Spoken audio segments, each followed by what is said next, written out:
based. I'm not sure if you know the programming language Rust, but it's really a compiler language. I think it was more, the big release around 2015. So it's a language that's nearly 10 years old, and that's also a big difference with Python.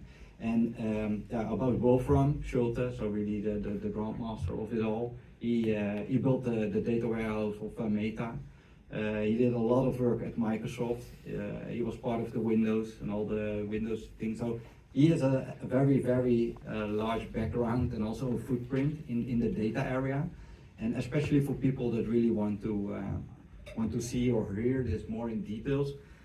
Are you aware of the analytics podcast of Tristan Handy? I think episode 3 ago he had a session with Wolfram, and he really gives some kind of history around compilers. So please look it up via YouTube, quite easy to find. I can share the link as well, and he will tell you more about it. Another one, it was from Elias, also one of the co-founders of SDF. He did a very nice presentation, how they really did this. So he goes more in details how they have done it, because you can scan some documents and scrape the documents, how functions are working. But it's not only scraping the docs of the different databases. It's much more than that, and he explains that in the data console event, I think a few weeks ago. So I will share that link as well. Quick recap. So SQL comprehension is key for the next area of analytic work, combining SDF advanced technologies with DBT's widely adopted factoring space. The new engine in sense, publicly, all makes sense. I think I'm repeating myself a bit, but it's super cool. But how to get started with this new GPT Fusion engine? So you can already start it. So it's just a binary as well, what you can download. In that sense, to your local machine, you can run it via VS Code and run it with the Snowflake adapter or maybe the Databricks adapter. It's up to you. BigQuery is also available. There are some things that you need to check. That's the deprecations. Probably you have seen already maybe some warnings if you're working with the cloud on the latest version. We have an autofix script for that. So we have a GitHub channel that I can show the QR code later so that you can go directly to that. And there are some soft blockers in that sense for the moment. So Python models are not supported for now, but the team is working very, very hard to get this done as soon as possible. I think what they have done already in the last 4 months or 5 is it's quite insane. So quite proud of them as well. Other soft blockers, the semantic model development, logging integrations, model governance. So it depends a bit on if you're working with DBT Cloud, or we call it DBT Platform at the moment. Some features are not really supported yet, but it will come very, very fast.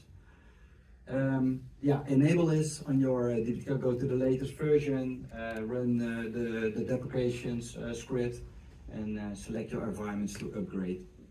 Quite straightforward in that sense. Installing the DBT VS Code.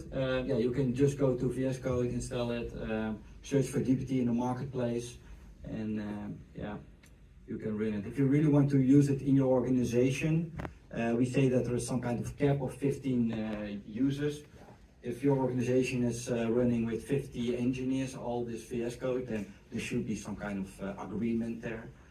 We are monitoring that as well, but you are free to use if it's under that number. So there are no costs in that sense. Installing the Fusion engine, if you're currently using DBT Core, go to the 1.10 version, run the parse scripts, the autofix, install the Fusion engine, all quite straight, new binary. Licensing, so there are some changes on the license. So DBT Core was more on the Apache 2.0 license framework. This is on a different one, and we call this more available source. So it's in that sense still free to use for everyone. So every developer or user can just use it, also in an organization. But the important note here is you may not provide the products to others in a managed service. So what a couple of other companies did was use the DBT Core engine and make their service of. There was the same thing, of course, with DBT projects in Snowflake. But luckily, the leadership team of Snowflake and as well the leadership team of DBT, of course, did a handshake before the summit. And yeah, Snowflake is part of the Power By program of DBT Fusion. So DBT Fusion will also be available on the short or for long term. Not sure about any timelines there, to be honest, but they are joining the show. So we are very glad that we have that collaboration there. Also with the Databricks, Amazon for Redshift, and also Google, that's a lean in. So also tight integration, but a slightly different than the collaboration with Snowflake there.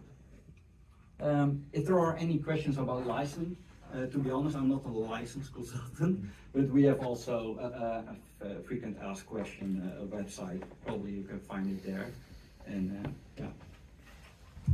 I think that's quite it. We are working fast. Yeah, we are working our asses off to get it as soon as possible for every engine ready. Yeah, I'm really looking forward to the questions that are. Thank you, Bart. Fantastic. All right, questions for Bart. I'm sure there's a whole bunch of them, and there's a QR code here as well. Yeah. This is a good one. Yeah, we have a few. So for people, yay. How many engineers have you working on that? That's so fantastic. All right, questions for Bart. Does anyone have? Okay, yes. You mentioned it's available for Databricks, but does it also work for open source Spark already? Available for Databricks, but does it work for open source Spark already? Yeah. Yeah, I don't believe that for the third, because Spark is also PySpark and Python models are not supported yet. No, so. I mean Spark SQL, but just not only Databricks. I think, yeah, I'm not sure, to be honest. I think more SQL, yeah, so Spark SQL, yeah, probably yes, but I'm not sure. All right, further questions for Bart? Yes. You have like the context extension, but like the core functionality is provided still by DBT. Have you considered implement language server protocol instead of VS Code?